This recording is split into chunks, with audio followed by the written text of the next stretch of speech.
اعوذ باللہ من الشیطان الرجیم بسم اللہ الرحمن الرحیم مولا صلی وسلم دائما ابدا علی حبیبک خیر الخلق کلہم۔ محترم خواتین و حضرات، حضرت امام بخاری رحمۃ اللہ علیہ کی بخاری شریف کی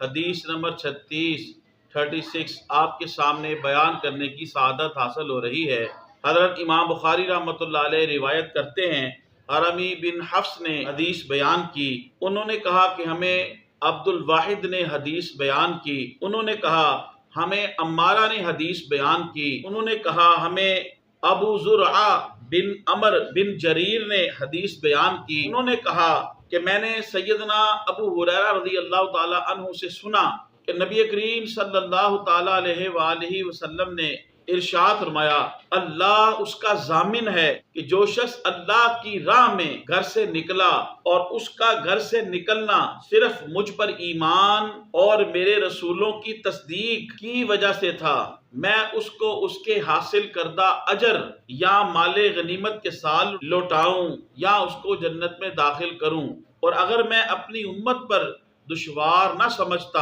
تو میں کسی لشکر کے پیچھے بیٹھا نہ رہتا، اور میں اس کو ضرور پسند کرتا ہوں میں اللہ کی راہ میں قتل کیا جاؤں، پھر میں زندہ کیا جاؤں، پھر قتل کیا جاؤں، پھر زندہ کیا جاؤں، پھر قتل کیا جاؤں۔ محترم خواتین و حضرات، اس حدیث پاک کے اندر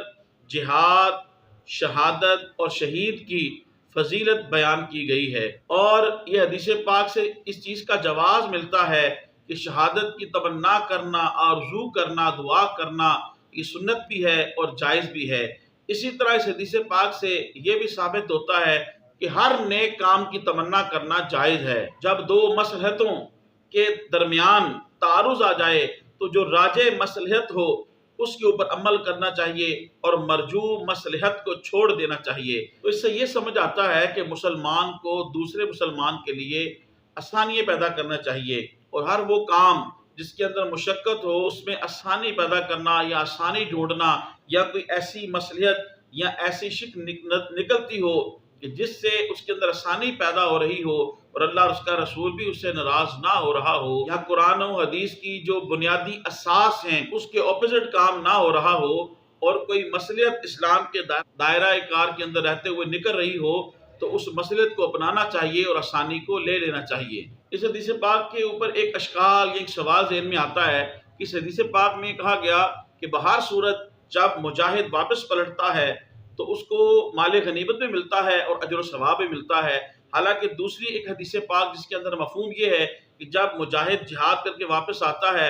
اور اس کو مال غنیمت مل جائے تو اس کے اجر میں 2/3 کمی واقع ہو جاتی ہے۔ تو یہاں پہ ہے کہ اجر میں کمی واقع نہیں ہوتی، اجر بھی ملتا ہے اور جنت بھی ملتی ہے۔ اور دوسری حدیث پاک کے اندر جس کا مفہوم یہ ہے کہ اگر مال غنیمت مجاہد کو مل جائے تو اس کے اجر میں کمی واقع ہو جاتی ہے، اور مال غنیمت نہ ملے تو اسے پورا اجر دیا جاتا ہے۔ اس اشکال کا، یہ سوال کا جواب یہ ہے کہ جس حدیث پاک کے اندر یہ کہا گیا کہ اس کے اجر میں کمی کر دی جائے گی، اس کا معنی یہ ہے یا اس حدیث کا مصداق یہ ہے کہ وہ لوگ یا وہ مجاہد جو مال غنیمت کے حصول اور طلب کے لیے اس جہاد کے اندر شریک ہوا،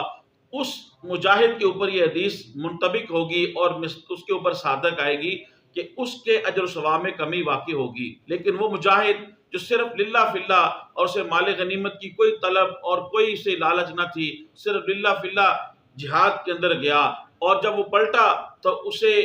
مال غنیمت بھی مل گیا، تو اسے مال غنیمت بھی ملے گا اور اللہ کی طرف سے پورا اجر و ثواب بھی ملے گا۔ اور خواتین و حضرات، اللہ تعالیٰ کی بارگاہ میں دعا ہے کہ اللہ تبارک و تعالیٰ ہمیں شہادت کی موت عطا فرمائے، اور نبی کریم صلی اللہ تعالیٰ علیہ وآلہ وسلم کی مبارک سنت اور سیرت کو اپناتے ہوئے زندگی گزارنے کی توفیق عطا فرمائے۔ حدیث کے اس درس کو زیادہ سے زیادہ لوگوں تک پہنچانے کے لیے میرے اس ویڈیو کو زیادہ سے زیادہ شیئر کریں، میرے یوٹیوب اسلامی چینل کو سبسکرائب فرمائیں، یوٹیوب پہ کمنٹس کریں، لائک کریں، بیل آئیکن کو ضرور پریس کریں تاکہ ہر آنے والی ویڈیو آپ کو مل سکے۔ اللہ پاک آپ کو جزائے خیر دے۔ السلام علیکم ورحمۃ اللہ وبرکاتہ۔